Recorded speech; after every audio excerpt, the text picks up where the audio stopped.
Iya, kembali di Jelang Pilkada, pemirsa Anda juga bisa berpartisipasi melalui telepon interaktif di 02151555111. Dan saya lanjutkan perbincangan ke Pak Pram tadi. Sebelum jeda, kita sempat membahas hal-hal yang memungkinkan untuk terjadi konflik di awal di pendaftaran. Mungkin saja soal ijazah palsu ini di beberapa daerah sering terjadi. Antisipasinya dari KPU seperti apa, Pak Pram? Ya, kalau kita berkaca pada pengalaman di masa lalu ya, di pilkada-pilkada tahun-tahun yang lalu, memang salah satu persoalan krusial dalam pilkada itu adalah proses pencalonan terkait dengan verifikasi persyaratan.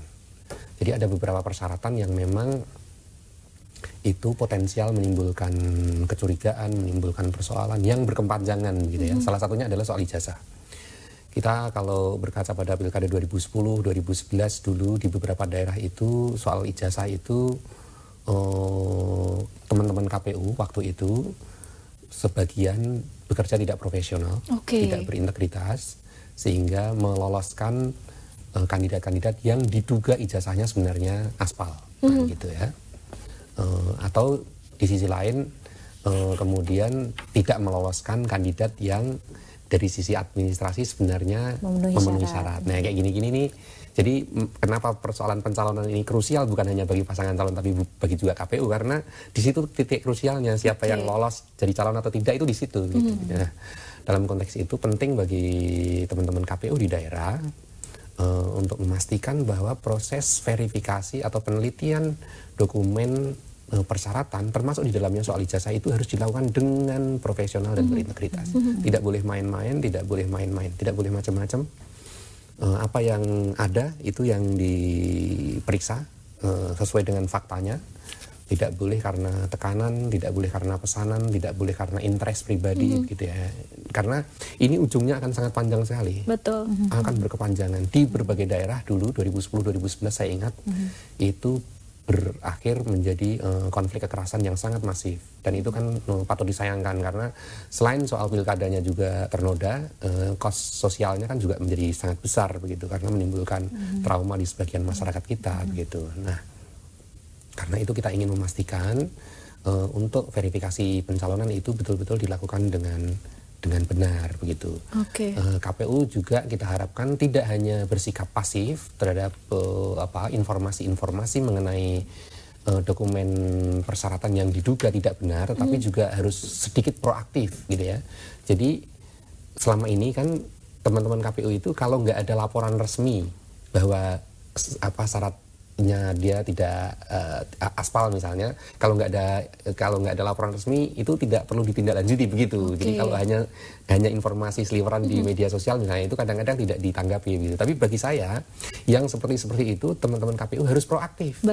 Harus proaktif mengecek kebenaran, karena daripada menimbulkan konflik yang berkepanjangan, isu yang tidak bisa dipertanggungjawabkan bahwa KPU tidak netral, KPU menutup-nutupi segala macam. Nah, itu mendingan KPU-nya yang proaktif untuk menyelesaikan persoalan itu. Oke, Bu Titi, soal netralitas KPU ini seringkali dipertanyakan dan menjadi masalah di kemudian hari yang berujung pada sengketa, konflik dan sebagainya. Apakah di 2018 KPU lebih siap dan bisa dikatakan netral menyambut tahun politik ini?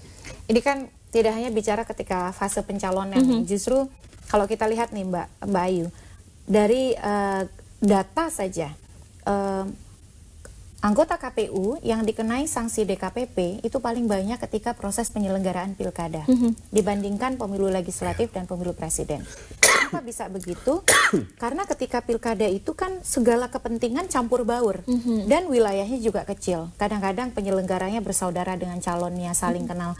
Bahkan untuk ukuran satu kota kita saling tahu ya, dan mereka kan sangat intens. Nah, disitulah potensi benturan kepentingan, konflik kepentingan itu muncul, dan peluang untuk dipengaruhi hadir.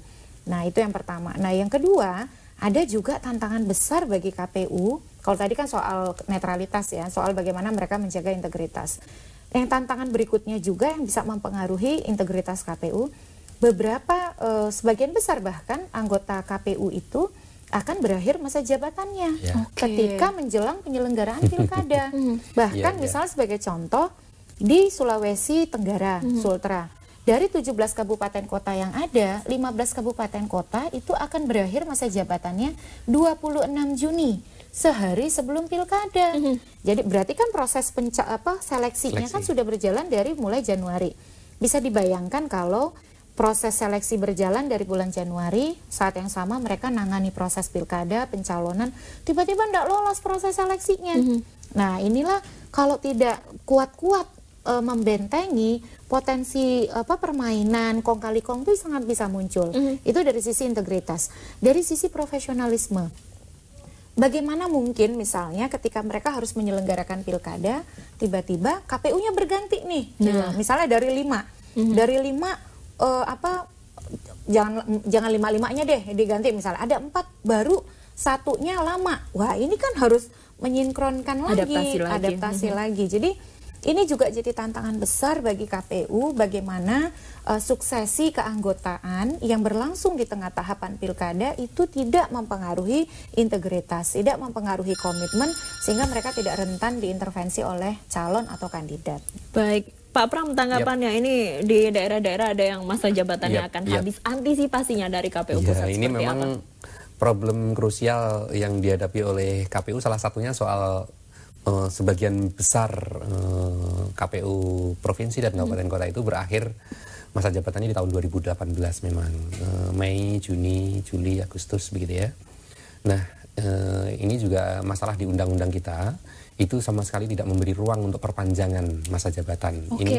Ini berbeda dengan Undang-Undang 15 tahun 2011 yang lalu, di mana dulu kalau KPU-nya sedang melaksanakan pilkada itu diberi ruang untuk memperpanjang masa jabatannya beberapa bulan sampai pilkadanya selesai gitu. Nah, tapi kalau yang di undang-undang sekarang itu tidak ada ruang perpanjangan sama sekali. Jadi mau tidak mau yang habis masa jabatannya 1 hari sebelum hari pilkada harus diganti. 1 hari setelah pilkada tetap harus diganti. Ini tidak mengganggu sistem yang berjalan. Nah, ini memang yang sedang kita pikirkan dan mudah-mudahan kita sudah menemukan formula yang baik, setidak-tidaknya untuk memitigasi persoalan ya, meminimalisasi problem yang muncul dari soal tadi itu. Ini sedang menghadapi tahap-tahap krusial, pencalonan, kampanye, distribusi logistik, sementara di sini sedang seleksi. Kalau nggak kepilih, gimana ini? Terjadi